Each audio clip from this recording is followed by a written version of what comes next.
बिहार का बहुचर्चित गर्भाश्रय घोटाला एक बार फिर सुर्खियों में है। इस बार पटना हाई कोर्ट ने मामले में राज्य के मुख्य सचिव को हलफनामा दायर कर ये बताने को कहा है कि अब तक क्या कार्रवाई की गई है और आगे क्या कार्रवाई करने का प्रस्ताव है। न्यायमूर्ति अश्विनी कुमार सिंह और न्यायमूर्ति नवनीत कुमार पांडे की खंडपीठ ने वेटरन फोरम की ओर से दायर अर्जी पर सुनवाई करते हुए ये आदेश दिया है। पिछले दिनों हाई कोर्ट ने इस मामले में सीबीआई जांच की अनुशंसा की थी। अब इस मामले की जांच सीबीआई कर रही है। ये है पूरी खबर। आइए जानते हैं इस घोटाले की क्या है पूरी कहानी। केंद्र सरकार ने साल 2011 में राष्ट्रीय स्वास्थ्य बीमा योजना लागू की थी। इस योजना के तहत बीपीएल कैटेगरी में आने वाले परिवारों का 30,000 तक का इलाज होना था। बिहार के 350 अस्पताल इसके लिए चिन्हित किए गए थे।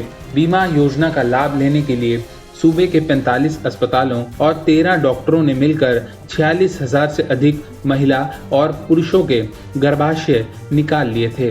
अकेले जमुई जिले में ही कथित तौर पर 83 पुरुषों के गर्भाशय निकाले गए थे।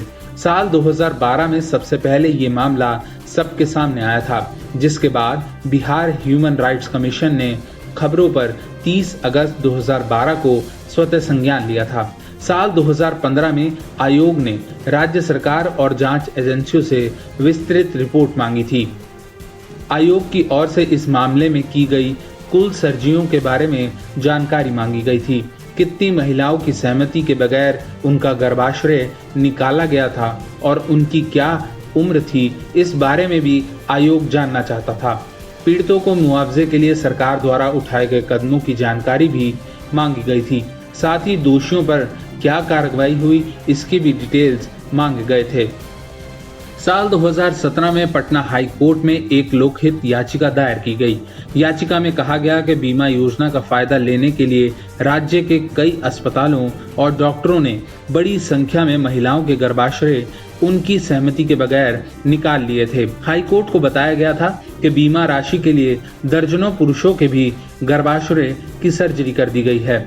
इस घोटाले में कथित तौर पर 20-40 साल की गरीब अविवाहित महिलाओं से लेकर 40 साल से अधिक उम्र की महिलाओं का गर्भाशय सर्जरी कर निकाला गया था।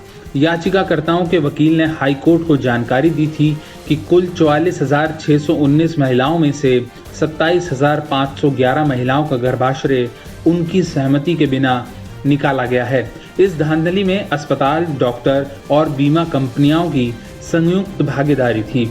इन लोगों ने मिलकर राष्ट्रीय स्वास्थ्य बीमा योजना का गलत फायदा उठाया था। याचिका में दोषी पाए जाने वाले डॉक्टरों और अस्पतालों के लाइसेंस रद्द करने की मांग की थी। हाई कोर्ट के हस्तक्षेप के बाद राज्य सरकार ने पीड़ितों को 50,000 रुपए बतौर मुआवजा देने पर सहमति जताई थी, जबकि याचिकाकर्ता के अधिवक्ता दीनू कुमार ने 2.5 लाख रुपए देने की गुहार लगाई थी। उन्होंने बताया कि केवल चुनिंदा लोगों को ही मुआवजा दिया गया है।